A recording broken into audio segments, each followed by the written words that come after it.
ராஜ்வாரிக்குள்ள கொண்டு போய் அடிக்க பாக்குறாங்க. துப்பாக்கி முறையில மிரட்டாங்க. துப்பாக்கி முறையில மிரட்டாங்க.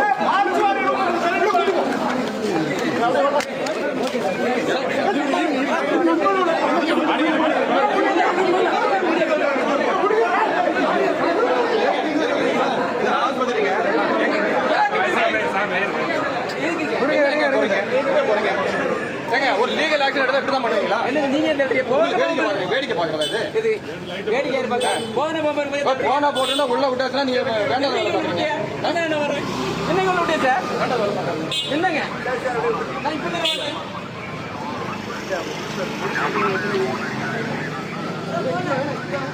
வாங்க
அது தவறான